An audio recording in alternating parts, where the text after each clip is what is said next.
Bonsoir à tous, merci d'être là hein, avec cet horaire un petit peu tôt, mais on est quand même un bon nombre, donc ça déjà ça fait plaisir, merci d'être venus.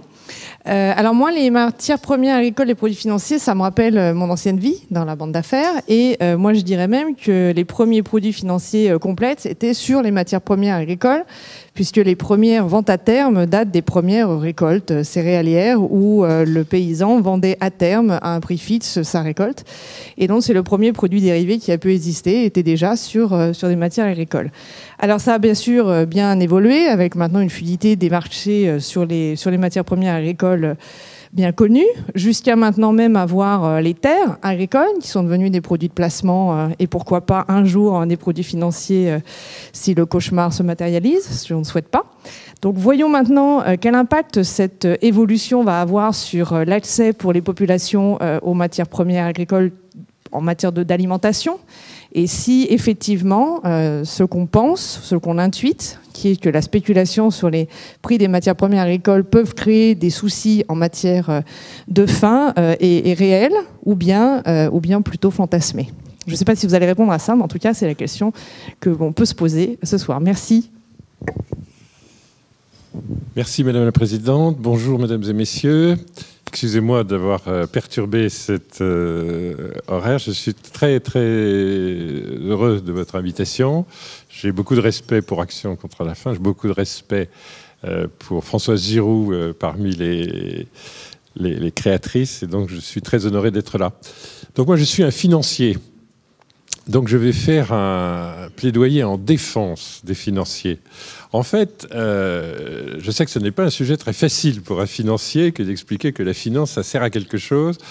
Par exemple, dans le domaine agricole. Moi, je crois que la finance, quand elle est régulée, est essentielle à l'ensemble de l'activité économique et notamment aux activités agricoles. Mais ce point de vue est un point de vue qui est combattu depuis des millénaires. Donc, je pense que dans l'heure qui nous est impartie, mon travail va quand même être difficile. Difficile parce que quand vous prenez les premières pages du Capital de Karl Marx, il explique que l'économie réelle a des mérites et que l'économie financière n'en a pas. Et il reprend une distinction d'Aristote, distinction savante, dans les premières pages du Capital. Où Aristote, déjà, alors qu'on pourrait penser qu'il n'y avait pas beaucoup de banques d'affaires, il y avait des temples spécialisés dans les crédits, mais enfin, ce n'était pas encore l'industrie financière. Et Aristote, déjà, distinguait l'économique et la crématistique. L'économique, c'était la science qui rend compte de la production, et la crématistique, celle qui étudie la façon de faire de l'argent avec de l'argent. L'argent qui ne produit que de l'argent. Expliquait, l'économique a des vertus, la crématistique est un grave défaut. Donc vous voyez la distinction économie réelle, économie financière, avec l'idée l'économie réelle, c'est l'économie de la production. Elle crée la richesse, elle crée la base des revenus. Et puis la finance, c'est la crématistique, crématokréma, ça veut dire l'argent en grec. Et la crématistique, c'est vraiment faire de l'argent avec de l'argent. Et au fond, de prendre n'importe quel support et de faire comme on jouerait avec de l'argent, comme on jouerait au casino, de chercher des gains qui ne sont que liés à la technique financière et qui non seulement n'ont pas d'intérêt productif, mais à la limite peuvent dégrader les supports. Et c'est vrai que l'agriculture, de tout temps, les produits de l'agriculture ont été présentés comme particulièrement affectés par la spéculation. Donc, si cette distinction d'Aristote est vraie, et si Karl Marx a raison de la reprendre au XIXe siècle, je pense qu'au XXIe siècle, ma tâche va être difficile pour montrer que même dans les aspects financiers, il y a des aspects positifs. Donc je me donne à peu près 1000 ans pour convaincre, et en commençant aujourd'hui, si vous voulez.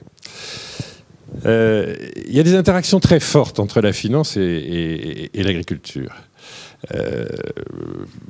Pour une raison très simple, c'est que vous êtes obligé de financer l'agriculture et vous aurez des récoltes différées dans le temps. Et vous êtes obligé d'employer ces récoltes à toute une série d'usages, de consommation directe par les consommateurs ou de consommation par l'industrie. Et vous avez besoin d'avoir une absolue certitude sur la disponibilité des produits. Donc vous financez une récolte sur pied, vous financez éventuellement, avant de financer la récolte sur pied, vous financez même les intrants pour qu'il y ait une récolte sur pied. Et dans le cas de cultures annuelles, vous devez être absolument sûr que 12-18 mois plus tard, et si vous devez financer des stocks plusieurs années plus tard, vous aurez bien la disponibilité des produits. Et c'est quelque chose sur quoi vous ne pouvez pas avoir d'aléa. Vous êtes obligé de faire des transactions à terme, parce que vous êtes obligé, au moment où vous financez les intrants, de financer l'achat de la production finale. Vous ne pouvez pas courir de risque sur le fait qu'il n'y aurait plus de blé, il n'y aurait plus de riz, il n'y aurait plus de farine, etc. Donc vous êtes obligé d'inventer des modes de financement qui nécessairement sont à terme et qui comportent de nombreux aléas, de nombreux risques spécifiques à l'agriculture. Et notamment pour les cultures annuelles, le risque de perdre une partie de la récolte à cause principalement des aléas climatiques. Mais il n'y a pas que climatique, il peut y avoir les criquets, etc. Et que vous soyez dans le contexte d'une plaine de la Beauce où vous avez des rendements de 115 quintaux de blé, ou dans le contexte d'un village béninois, moi je suis béninois, où l'exploitation familiale moyenne est de moins de 2 hectares, et vous avez une famille qui vit sur ces 2 hectares extrêmement mal, mais au fond, malgré tout, vous avez les mêmes risques et vous avez les mêmes besoins d'anticiper pour la réunion de tout ce qui est nécessaire à produire de façon à financer ce qui sera différé dans le temps comme récolte. C'est donc universel. Le problème de comment financer l'agriculture est un problème universel. Et le problème des aléas, des risques de l'agriculture sont des problèmes universels. Vous avez une sécheresse en Ukraine ou des troubles à l'ordre public en Ukraine, vous avez une tension sur les prix du blé. Récemment, vous avez eu une baisse forte des prix du riz, qui est liée au fait que la Thaïlande, ayant des problèmes politiques, a bradé sa production de riz. Ça a permis de détendre les prix du riz, et les grands pays importateurs de riz sont les pays d'Afrique de l'Ouest. Ça a correspondu à une détente sur les prix favorable, encore qu'elle ait posé des problèmes aux producteurs locaux de riz. Les gens qui essayent de développer dans la vallée du fleuve Sénégal, du Niger, le delta du Nigeria, qui essaye, du Niger au Nigeria, qui essaye de développer la production de riz. Donc, mais les prix ont baissé. En 2008, vous aviez eu une situation extraordinaire dans laquelle les prix des grandes céréales, la plupart des matières premières alimentaires, avaient doublé au cours du premier semestre. Donc vous avez des aléas qui peuvent être considérables.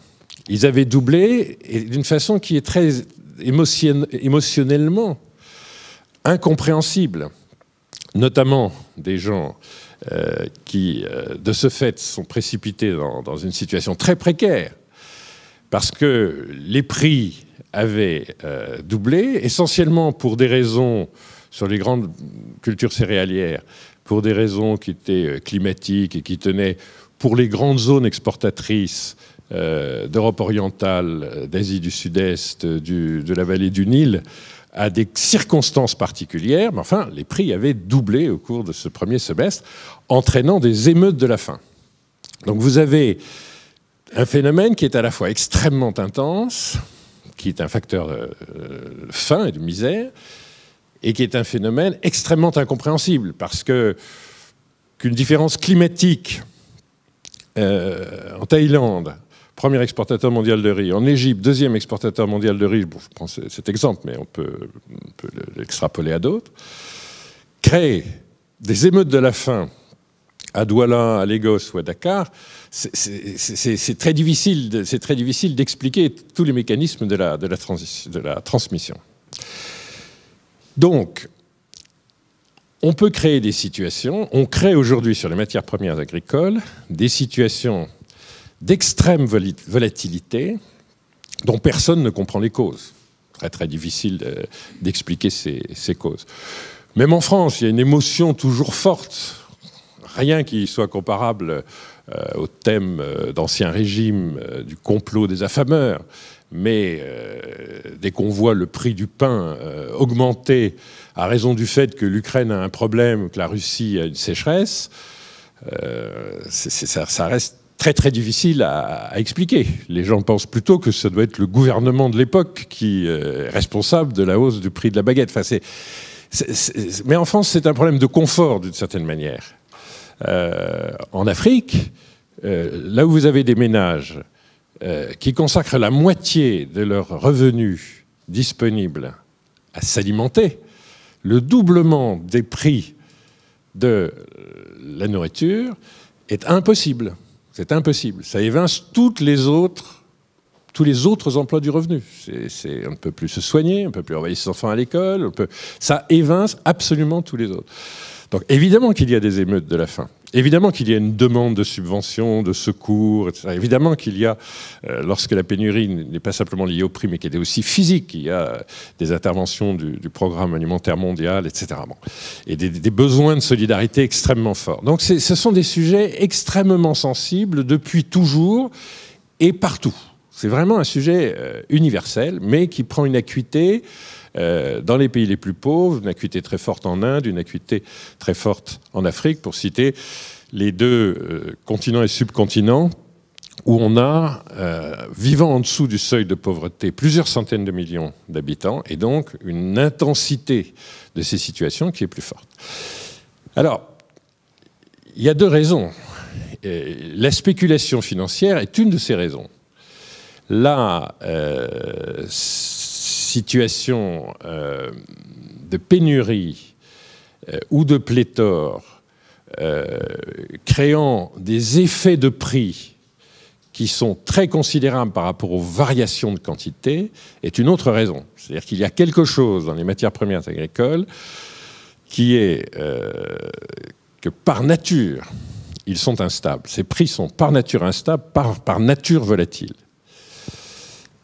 Pourquoi ils sont par nature volatiles? Il y a une loi économique, qui est la loi de Gregory King, qui est une loi que vous devez connaître, étant au fond des spécialistes de ces questions de lutte contre les problèmes de la faim.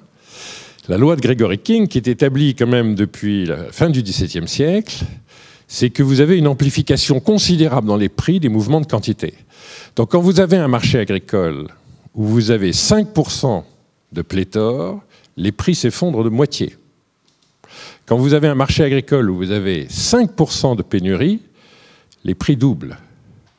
Vous avez une amplification dans les prix, c'est une loi économique qui est considérable, parce qu'à partir du moment où vous n'avez plus la certitude d'obtenir les éléments de base de l'alimentation, il est fondamental de se les procurer coûte que coûte. Et à partir du moment où vous avez une situation de pléthore, il est fondamental pour les acheteurs d'essayer d'attendre, de différer les achats pour bénéficier du plus fort pouvoir d'achat, c'est-à-dire de la plus forte baisse des prix. Et donc, dès qu'il y a une situation de pléthore, il y a une rétention de l'achat. Vous rentrez dans un système de déflation très très brutal. Dès qu'il y a une situation de pénurie, vous entrez dans une course à sécuriser les achats. Prenez l'Afrique de l'Ouest, les pays les plus importateurs de riz au monde sont numéro 1 le Nigeria, numéro 2 le Sénégal. Une des différences entre ces deux pays aujourd'hui, c'est que le Nigeria est solvable et que le Sénégal ne l'est pas tout à fait. Dès qu'il y a un problème de prix du riz qui s'envole ou un problème de quantité qui vont manquer sur le marché du riz, le Nigeria est en état de payer cash n'importe quel approvisionnement. Et en 2008, il y avait des problèmes de pénurie physique complets, c'est-à-dire il y avait des problèmes de quantité considérables, plus considérables que les 5% que nous évoquons. Et donc, le Nigeria, solvable, a détourné toute la capacité d'importation disponible, d'où les émeutes de la faim du Cameroun, les émeutes de la faim du Sénégal. pays importateurs moins capables de suivre la hausse des prix. Mais ça n'est que l'application de la loi de King. C'est-à-dire que même si vous n'aviez pas de marché à terme des matières premières, vous auriez eu ce phénomène de volatilité extrême avec une amplitude considérable sur les prix. Donc, il est de la nature des matières premières en général, mais spécialement de la nature des matières premières agricoles, qui comportent des aléas plus forts et qui sont moins prévisibles, et donc affectés de volatilité plus grande que la plupart des autres matières premières. Et donc, vous voyez, il y a un phénomène réel, décrit par les économistes depuis des siècles, qui est le soubassement de ces fluctuations extrêmement pénalisantes. Maintenant, si vous êtes un financier, la tentation très forte, c'est d'anticiper sur ce qui va se passer. Avec les moyens d'aujourd'hui, on amplifie encore les mouvements de fluctuation plus qu'au XVIIIe ou au XIXe siècle. Pourquoi ? Parce qu'on a d'assez nombreux moyens de connaître l'état des futures récoltes quand on est capable de mobiliser ces moyens d'information. Auparavant, c'était juste collecter des informations sur les gens en utilisant des gens qui allaient voir au bord des champs comment se présenteraient les récoltes et qui faisaient des analyses de pluviométrie. Aujourd'hui, vous faites des photos aériennes sur les emblavements. Moi, j'ai été à un moment donné dans ma vie, j'ai travaillé dans l'agroalimentaire, j'ai travaillé 11 ans chez Danone, et à un moment donné, j'étais responsable des activités céréalières, et j'étais président de Panzani. Au fond, je pouvais avoir ma prévision des prix du blé. Et Panzani est le plus important utilisateur de blé dur européen, parce que les Italiens achètent beaucoup de blé dur américain, donc on était important sur les marchés de blé. On avait des photographies aériennes qui nous permettaient de savoir quand les récoltes commençaient au sud, puisque vous savez que la récolte céréalière part en Europe de l'Andalousie en mai et au fond est terminée en octobre en Suède. Bon, vous avez à tout moment aujourd'hui des moyens d'anticiper ce que va être la récolte en regardant ce qui a été emblavé, ce qui a été mis en culture et ce qui peut éventuellement être menacé par des phénomènes, excusez-moi, par des phénomènes non pas climatiques catastrophiques, mais par des phénomènes connus, identifiables sur le plan climatique. Puis en plus vont s'ajouter des aléas climatiques surprenants. Néanmoins, vous cernez ce que va être le prix de la récolte à partir du moment où l'Andalousie commence à récolter. Et c'est pareil aux États-Unis dans les Grandes Plaines. Vous commencez sur la côte du Mexique, vous finirez au Canada, et ça se prendra plusieurs mois, et petit à petit, vous cernerez l'information de mieux en mieux. À partir de là, quand vous voyez que les quantités vont manquer par rapport aux besoins, ou au second degré, que les opérateurs de marché vont penser que les quantités manquent, parce que ça suffit comme type d'information, à ce moment-là, vous prenez une position spéculative sur les marchés à terme. Comme vous avez des gens qui sont obligés de recourir au marché à terme. Le marché à terme n'est pas une fantaisie. Le marché à terme, c'est simplement la façon de fixer un prix aujourd'hui pour une livraison demain. Mais pas demain au sens le lendemain matin, mais dans quelques mois. Donc, les opérateurs qui interviennent sur ce marché prennent des positions en anticipant ce que va être la dynamique des prix.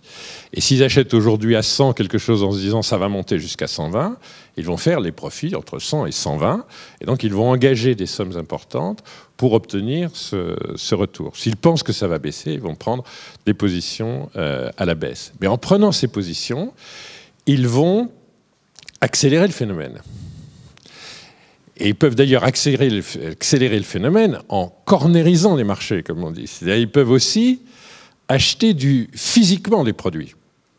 Ils peuvent les acheter virtuellement, ils peuvent prendre des positions de marché, c'est-à-dire ils ne font que prendre des options d'acheter sur le marché, mais ils peuvent même décider d'acheter et de stocker.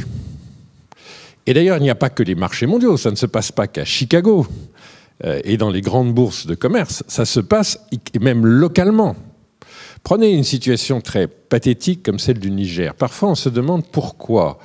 Au Niger, il y a des phénomènes de disette et de famine beaucoup plus fréquents que le nord du Bénin, l'ouest du Nigeria et l'est du Burkina, qui sont une seule et même région, un seul et même écosystème.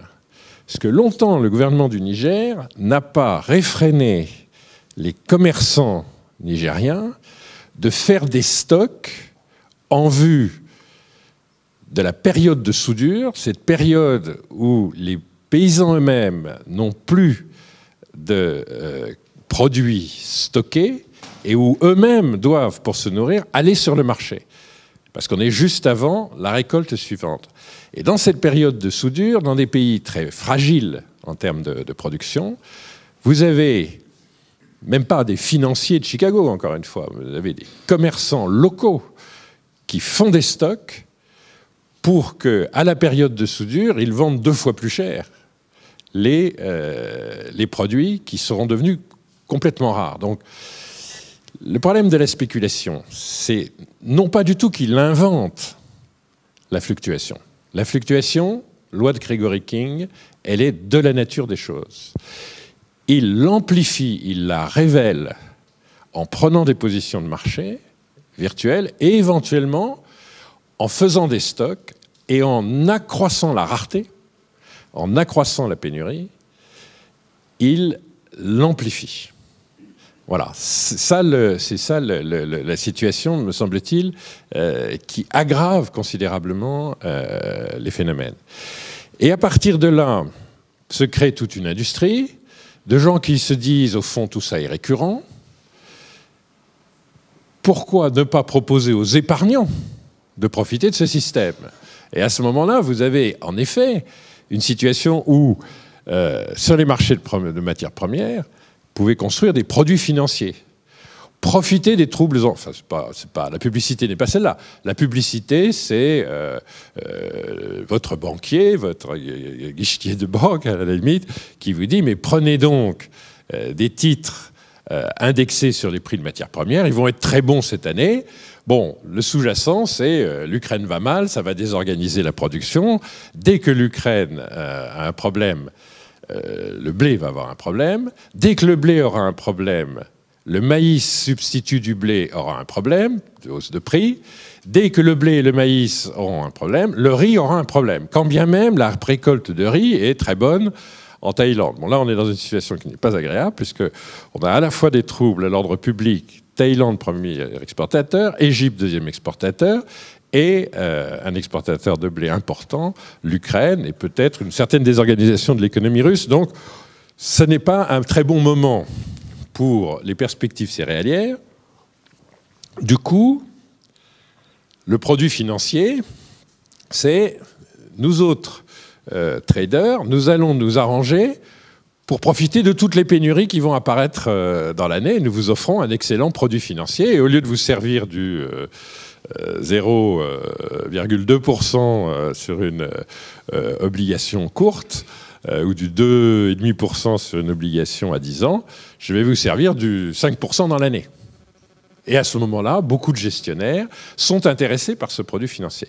Donc vous partez d'une situation qui est une situation de l'économie réelle, une situation physique, de fluctuations nécessairement très importantes, et vous y greffez des phénomènes qui révèlent ces fluctuations, qui les anticipent sur ces fluctuations, qui donc accélèrent ces fluctuations, et qui, à la limite, pour des petits marchés, on ne peut pas le faire pour le riz ou pour le blé, qui, en réalité, crée la rareté. On ne peut pas créer la rareté quand il n'y a pas de rareté. On ne peut pas cornériser le marché d'une grande production agricole au point, quand il y a une pléthore, d'arriver à installer une pénurie. Ce n'est pas ça. Donc le complot des affameurs ne peut pas exister sur les grands marchés agricoles. Il peut exister, on peut cornériser des petites productions.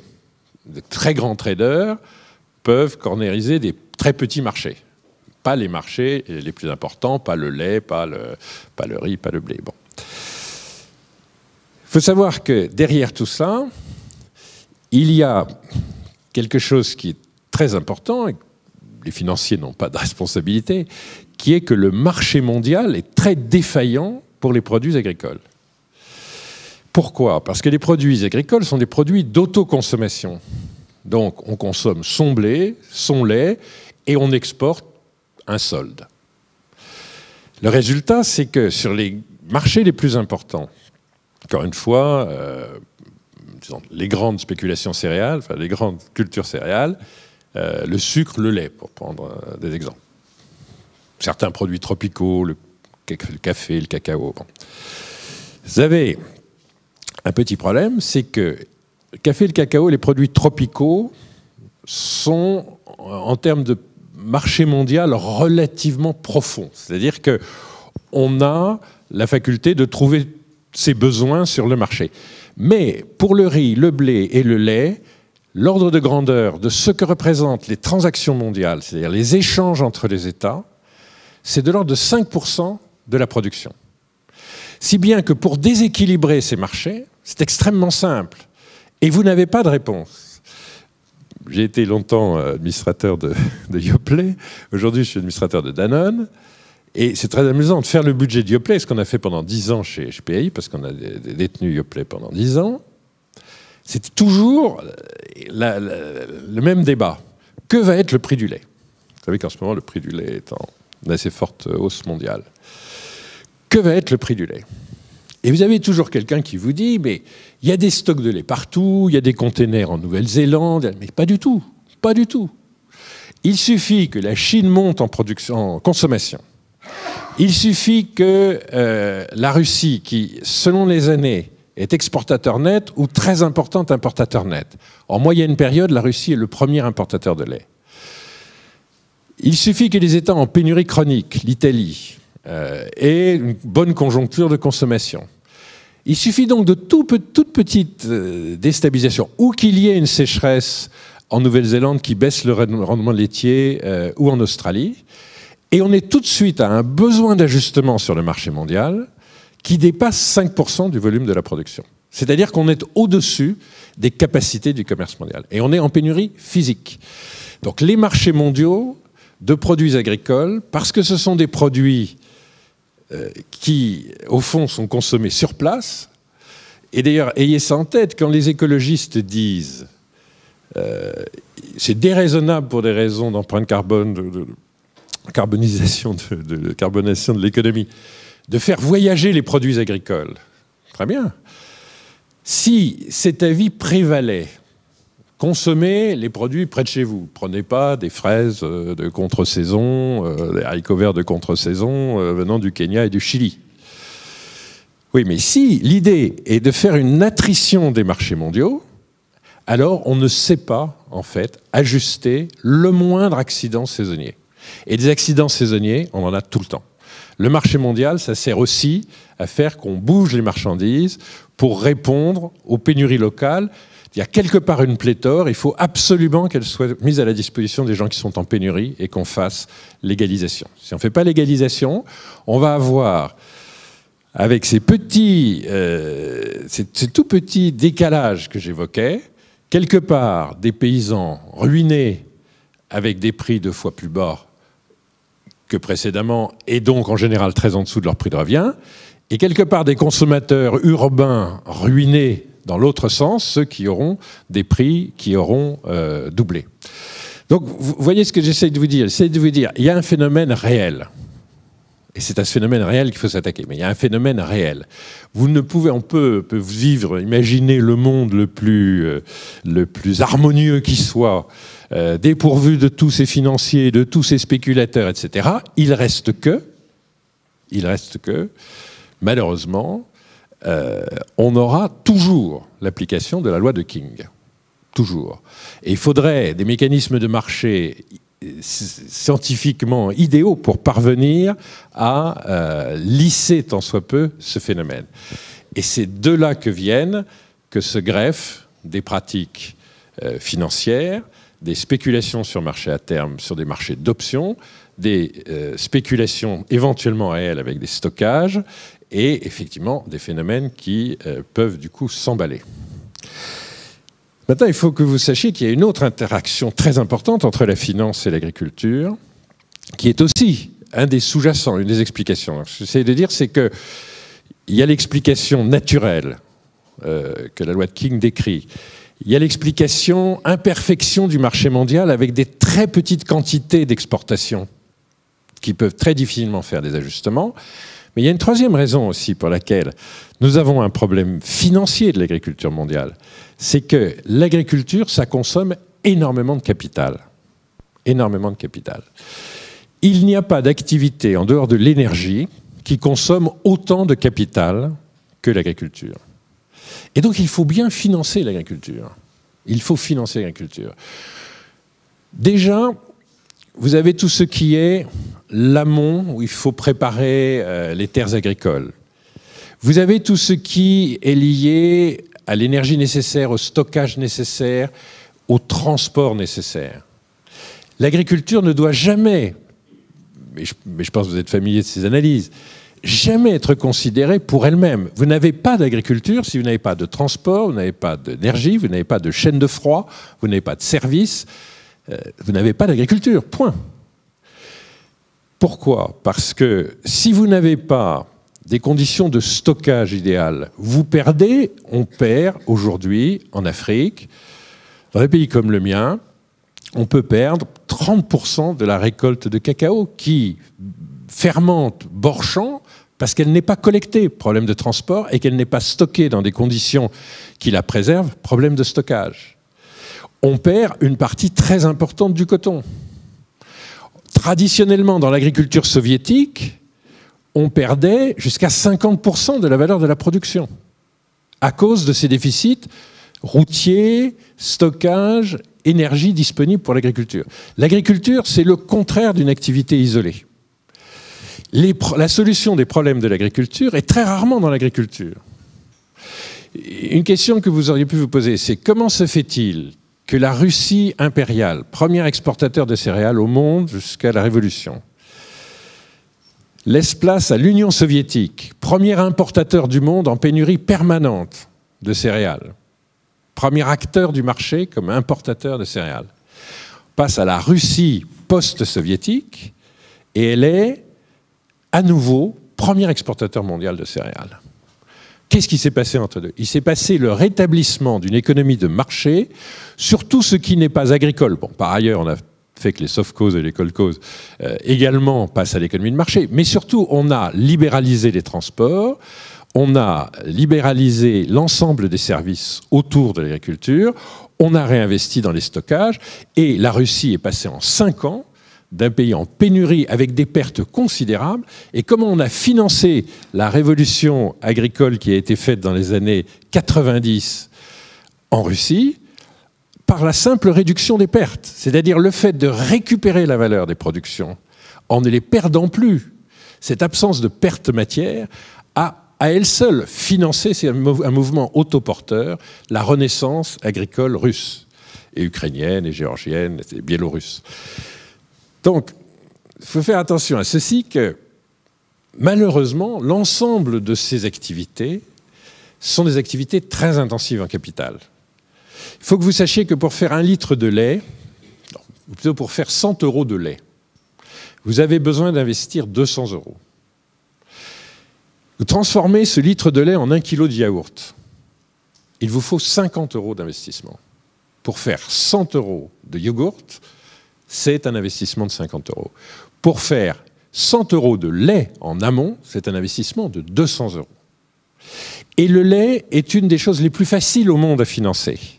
Parce que le lait a des vertus de développement considérables, qu'on va voir maintenant à l'œuvre dans le Sahel, qui va se transformer beaucoup, qu'on a vu en Scandinavie, qu'on a vu aux Pays-Bas, qu'on a vu en Suisse. Le lait, c'est la paye quotidienne. C'est-à-dire qu'à moins qu'une maladie décime votre troupeau de vaches, vous êtes payé quotidiennement. Une culture annuelle est une culture extrêmement risquée, puisque vous pouvez perdre toute la récolte pour l'année. Et à ce moment-là, vous aurez à passer une autre année avant d'avoir une autre récolte. Donc le lait est beaucoup plus facile à financer que les autres. L'amont agricole a en général un coefficient de capital, comme diraient les économistes, qui est de 1 à 2 ou 1 à 4 entre l'amont et la transformation. Ce n'est pas l'industrie agroalimentaire qui consomme du capital, elle est très légère. Il y a quelques exceptions, la bière c'est plus lourd, mais enfin très peu d'exceptions.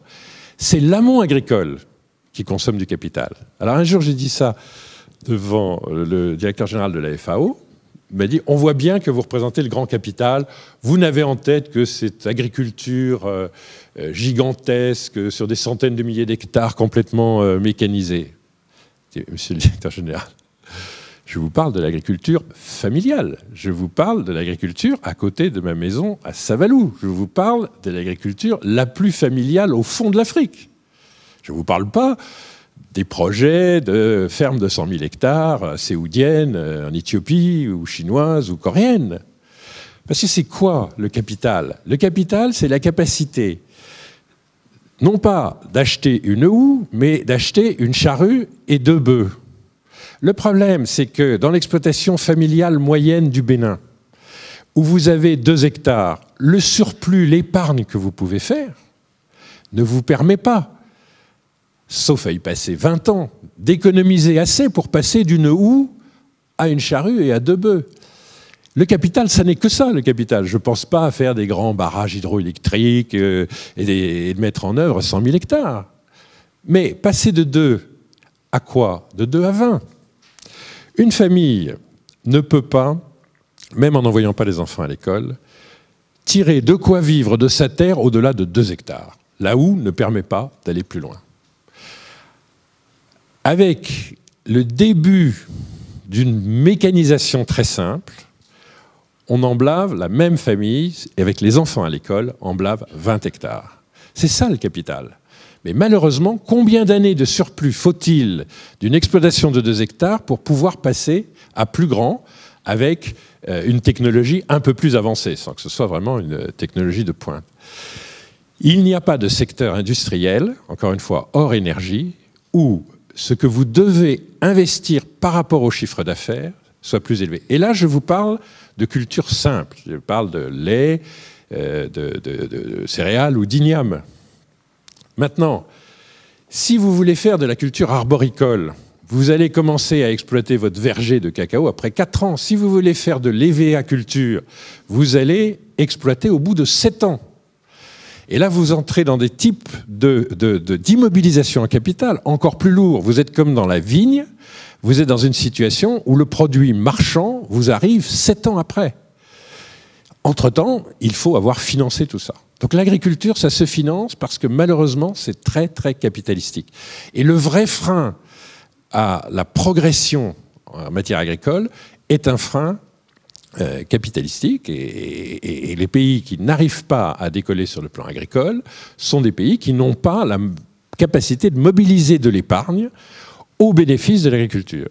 Sachant, et c'est un problème qu'Action contre la faim a souvent souligné, que les bailleurs de fonds se sont désintéressés de l'agriculture, notamment de l'agriculture africaine, depuis une vingtaine d'années. Après avoir financé les révolutions vertes du Mexique, de l'Inde et de la Chine, il y a eu un désintérêt pour l'agriculture, et là, il y a une réforme en cours de la Banque mondiale dont un des piliers est on va refinancer, on va se remettre à financer l'agriculture. Parce qu'encore une fois, ça ne sera jamais tiré de l'exploitation elle-même. Il faut une injection de capital extérieur au secteur. Et encore une fois, ce qui est vrai des 2 hectares de la famille de Savalou serait vrai de 10 000 hectares dans le bassin du Niger, au Mali, où on essaye de faire une agriculture de plus grande dimension. Le critère discriminant n'est pas de savoir si vous êtes familial, archaïque, ultramoderne, c'est pas le sujet. C'est coefficient capital 4 par rapport à l'industrie manufacturière. Là où beaucoup de gens se représentent l'inverse. Le capital, c'est l'industrie. Le besoin de crédit et de fonds propres, c'est l'industrie. Non, c'est l'agriculture et c'est l'énergie. Et malheureusement, vous n'avez pas d'agriculture moderne si vous n'avez pas d'électricité, si vous n'avez pas d'énergie ou si vous n'avez pas d'eau. Eh bien, l'eau, c'est pareil. Le coefficient de capital, pour arriver à avoir une production d'eau suffisante pour les besoins agricoles, c'est très coûteux en capital. C'est-à-dire que ça demande 20 ans d'amortissement. Les grands projets de l'industrie, vous les amortissez en 3 ou 4 ans. Encore une fois, si vous faites une centrale nucléaire qui s'amortit techniquement sur 70 ans, si vous voulez, c'est autre chose. Mais dans l'industrie manufacturière typique, banale, vous faites des projets en leur demandant d'avoir ce qu'on appelle un payback, compris entre 2 ans et 5 ans. Ce n'est pas le cas dans l'agriculture. Donc vous voyez, malheureusement, on ne va jamais pouvoir se passer de finances dans l'agriculture. Jamais. Alors, est-ce qu'il y a une voie qui permettrait d'éviter ce que vous avez appelé tout à l'heure le cauchemar? Vous avez dit, si le cauchemar se produit, ça deviendra des produits financiers. C'est sur les mêmes, pire, oui, ça sera pire, ça sera sur les terres agricoles. Il y a 2 voies. Ça a fait l'objet de réflexions du G20, qui sont passées un petit peu inaperçues, ce qui est dommage, sous présidence française à Cannes, et c'est un sujet qui continue. Il y a 2 voies. D'abord, il y a un progrès très simple, c'est la mutualisation par les agriculteurs eux-mêmes, mutualisation de leurs efforts. Parce que cette difficulté de la famille qui a 2 hectares à se financer, quand on prend 1000 familles, permet, pan par pan, de faire les investissements. Donc le mutualisme agricole, la coopérative, est une idée qui a enrichi énormément l'Europe du Nord et la France, qui a eu des modalités un peu différentes et moindres en Europe du Sud. En Afrique aujourd'hui, c'est une urgence absolue. C'est une urgence absolue. Le système ne peut pas être la modernisation latifondiaire, c'est-à-dire des très grandes exploitations. La question, c'est de mutualiser les efforts, notamment les efforts d'équipement et de financement. Mais les coopératives ne sont pas que des coopératives de production, ce sont aussi des coopératives de distribution. L'immense avantage, dès que vous installez une unité de stockage, c'est que vous allez au marché quand vous voulez aller au marché. Et encore une fois, la Beauce et la région de Savalou, c'est pareil. Si vous allez dans la campagne beauceronne, si vous allez voir la coopérative du Dunois, qu'est-ce qu'elle apporte? Elle apporte pas seulement énormément d'intrants, d'infrastructures, de moyens communs de production. Elle apporte des capacités de stockage très importantes et une politique de déstockage en fonction du marché. C'est-à-dire qu'au lieu de subir le marché, voilà, j'ai récolté, au bord du champ, j'ai ma récolte, à votre bon cœur, venez me l'acheter. C'est pas du tout pareil que j'ai des silos. Ces silos ont des conditions de stockage telles que je peux conserver le produit jusqu'à 1 an et je vais au marché quand moi, producteur, j'ai intérêt à aller au marché. Bon. Et ça, c'est vraiment fondamental. Et c'est une bonne partie de la réponse pour pouvoir s'adapter à la volatilité intrinsèque des marchés. La deuxième chose, c'est essayer de faire une politique mondiale qui réfrénerait les effets négatifs de ces fluctuations. Il y a une façon d'écrêter les pénuries et les pléthores. Ça n'est pas d'interdire les marchés à terme. De toute façon, il y aura toujours besoin de sécuriser l'approvisionnement futur. La question, elle peut se traiter à la façon dont elle a été traitée en Europe par la politique agricole commune. C'est-à-dire qu'on peut avoir des prix définis par une autorité politique et stocker chaque moment de pléthore, et pour maintenir le prix en période de pénurie et empêcher son envol, déstocker. Et la politique agricole commune, à l'origine, c'est ça. C'est un niveau de prix et un outil, le FEOGA, qui permet, qui est un fonds, et puis physiquement des armoires, des chambres froides où on stocke le beurre de la communauté, où on stocke l'ensemble des grandes productions céréalières, la viande, etc. Et faire respecter les prix, au fond, en décaissant et en encaissant en fonction de la fluctuation des prix et en stockant les volumes, stockant les quantités. Et la France a longtemps essayé de développer ce thème à l'échelle mondiale. Et encore, sous présidence française du G20, Nicolas Sarkozy, Bruno Le Maire ont essayé de faire passer dans les idées ce thème d'un stockage mondial et d'une fixation de prix mondiaux. La France est complètement isolée. La FAO est pour, enfin, pas complètement, mais pratiquement complètement isolée. Ça veut dire quoi? Ça veut dire des prix administrés, c'est mieux que le marché. Alors évidemment, qu'est-ce qui se passe dans ce genre de cas? Toute une série d'effets pervers, mais on peut dire politiquement qu'on préfère certains aspects pervers à d'autres. L'aspect pervers d'un mécanisme de marché sans stock stratégique des grands produits, c'est ce que je disais. Les prix baissent, vous ruinez les campagnes, les prix montent, vous ruinez les villes. Alors on ne ressent pas comme ça en France, parce que vous avez de nombreux mécanismes qui atténuent ces fluctuations en France. Enfin, en Afrique, c'est ça. Et une saison normale n'existe pas. Les prix sont bas, vous avez un problème de survie du revenu paysan. Daniel Cohen écrit dans un de ses livres « L'homme le plus pauvre du monde est une femme africaine employée dans l'agriculture ». Les gens qui souffrent le plus de la faim et qui sont le plus affectés dans leurs revenus, c'est les paysans qui sont ruinés par la baisse des prix, ce qui permet de maintenir l'ordre en ville.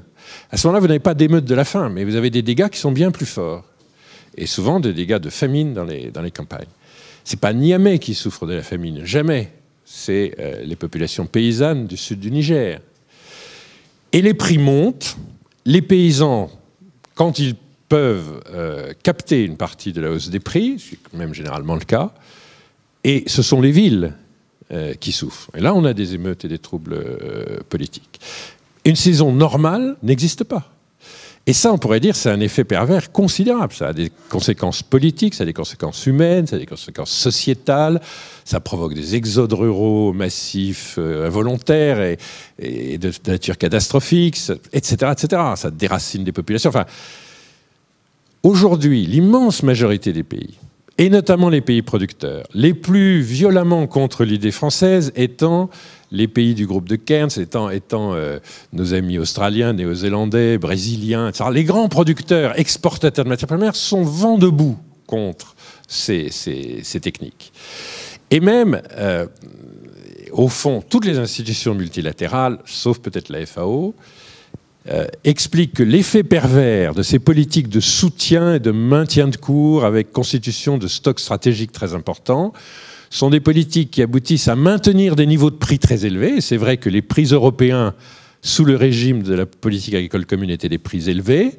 Et donc, ça prive de pouvoir d'achat une partie des consommateurs, puisque les prix sont artificiellement élevés.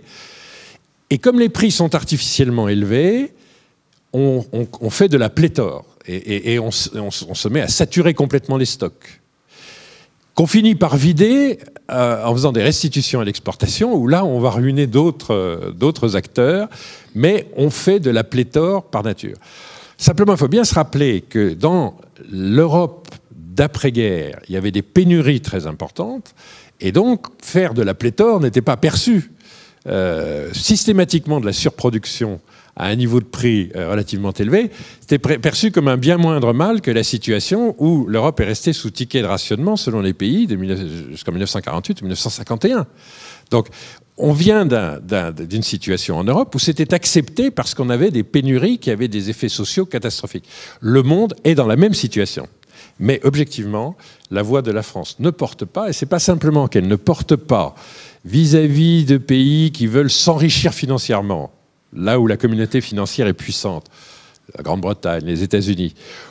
Ça vient aussi de tous les pays qui sont producteurs et qui sont des producteurs à revenus élevés, non pas des producteurs précaires à revenus bas.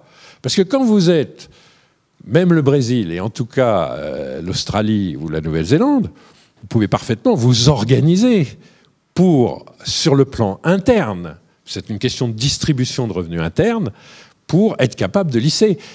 Vous avez un seul opérateur néo-zélandais qui fait le prix du marché du lait, il s'appelle Fonterra.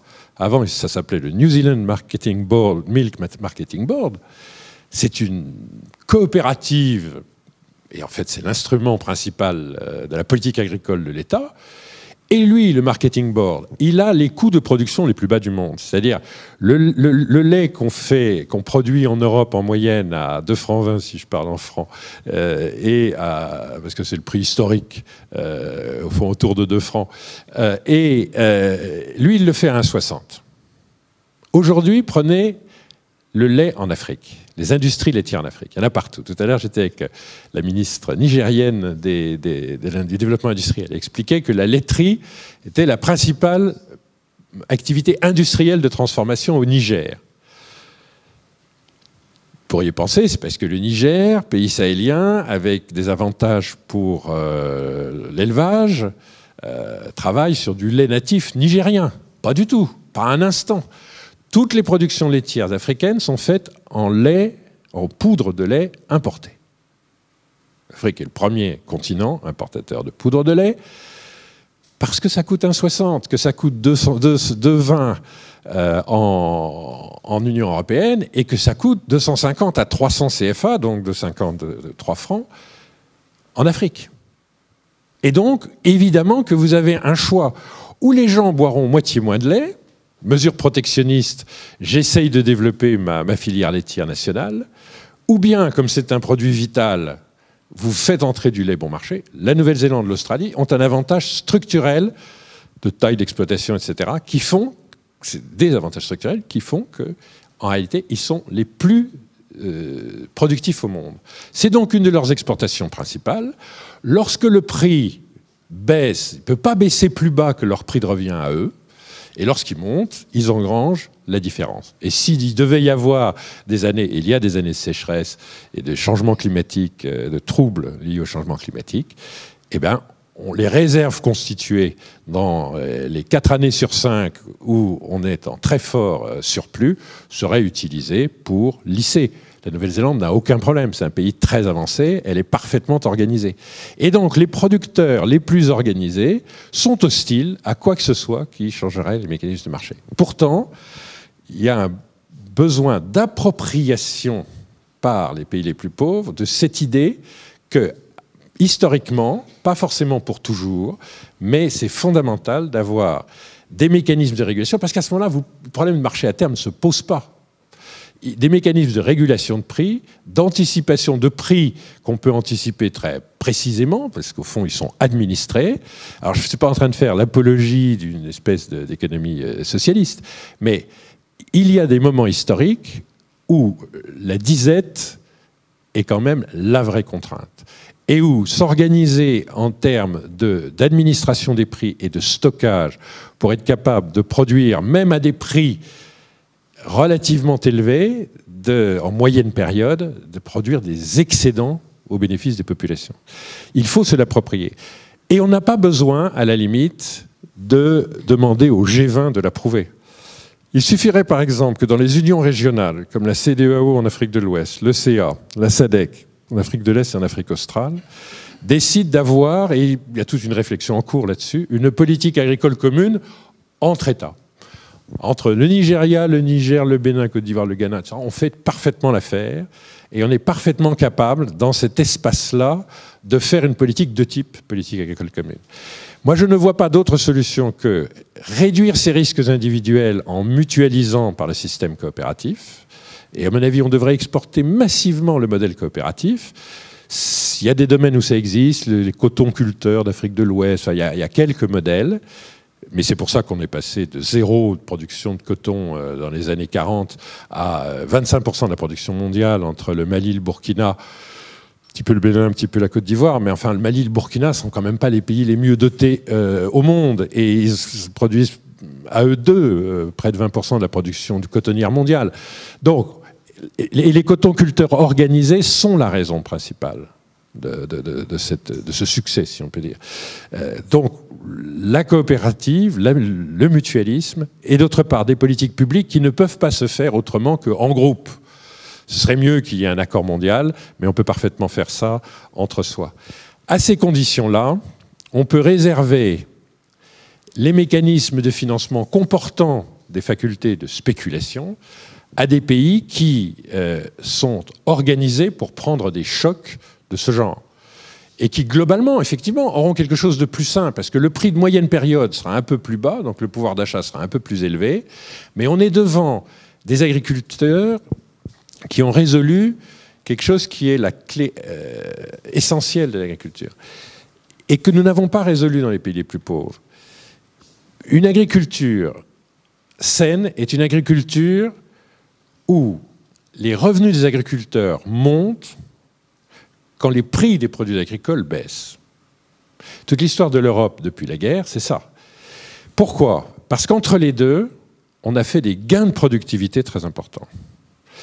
Et aujourd'hui, si vous prenez les rendements céréaliers, par exemple, le maïs au Bénin, le potentiel, sans investissement extraordinaire, sans recourir aux derniers développements agronomiques, le potentiel est de l'ordre de 1 à 5 en progression de rendement.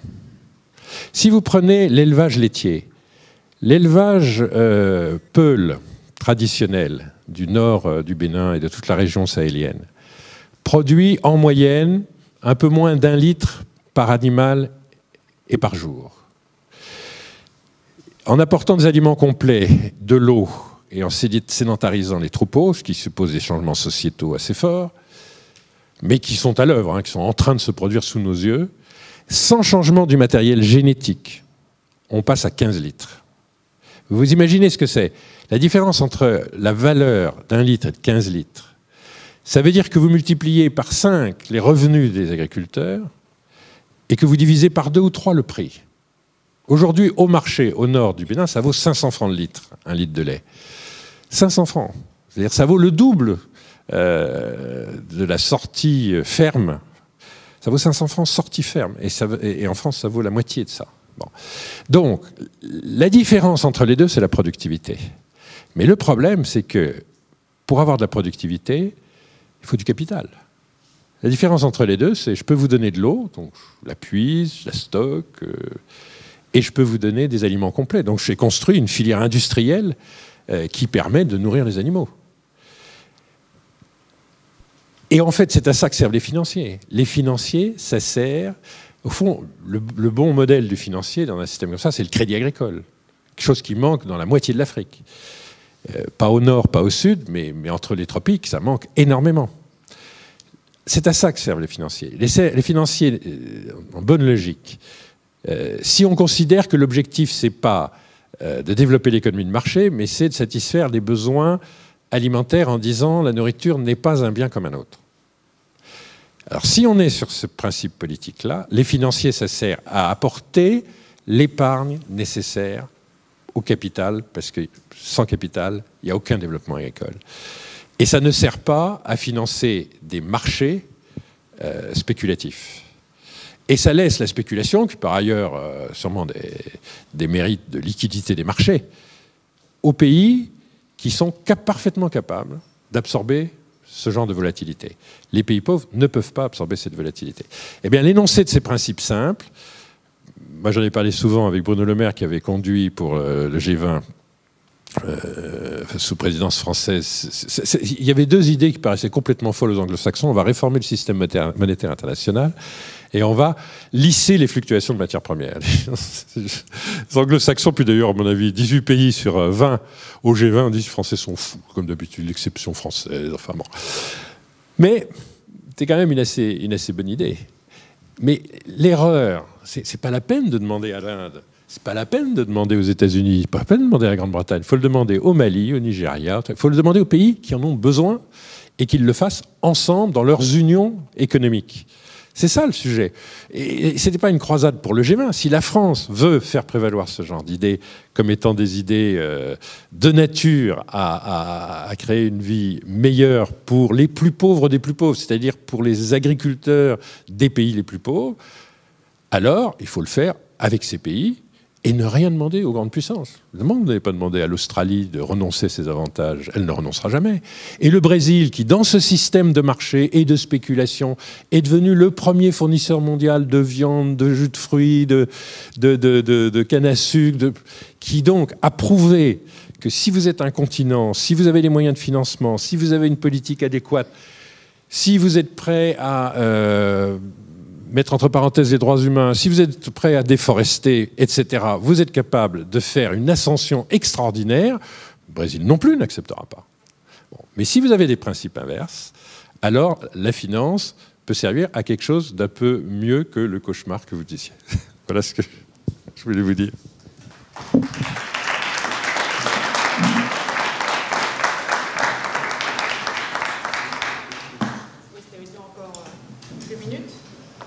Oui, alors, il y a un petit sujet protocolaire, c'est que cette visite imprévue, je suppose que normalement on n'arrive pas après le président de la République. J'ai prévu une moto. 5 minutes? J'ai 8-9 minutes, donc ça m'en laisse avec vous 5. Alors je vais faire très vite, moi j'ai une petite question comme ça pour vous challenger un petit peu sur quelque chose que vous avez dit qui m'a un peu troublée. C'est la consommation locale. Est-ce qu'en plus de vos phénomènes, on ne pourrait pas rajouter un troisième mécanisme en plus? Vous m'avez convaincu sur les bienfaits de la finance, il n'y avait pas besoin de me convaincre, mais néanmoins ça s'est fait.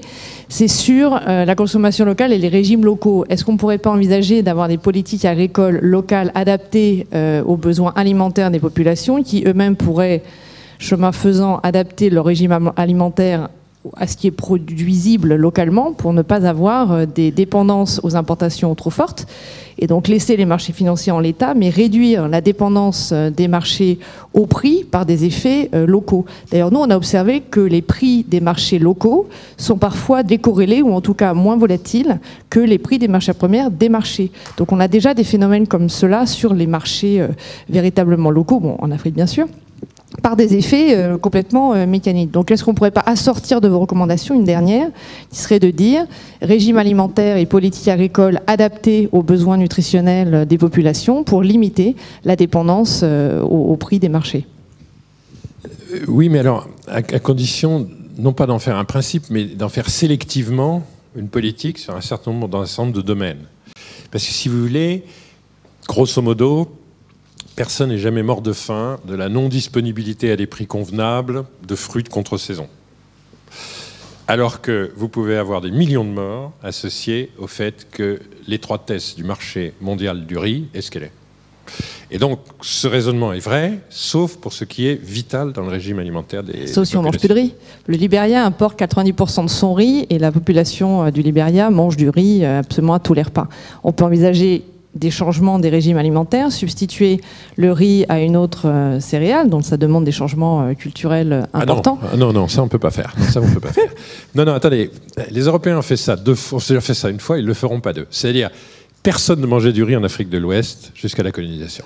Personne ne buvait de thé au Sahara avant la colonisation. Bon, au Sénégal, on croit qu'on aime le petit riz, parce que le petit riz, c'est les brisures de riz dans les sacs que les colons ont décidé de valoriser au lieu de les jeter, parce que c'était le sous-produit invendable du riz des plantations d'Indochine. Bon, moyennant quoi, maintenant, les Sénégalais sont persuadés que ça fait 2000 ans qu'ils mangent du petit riz.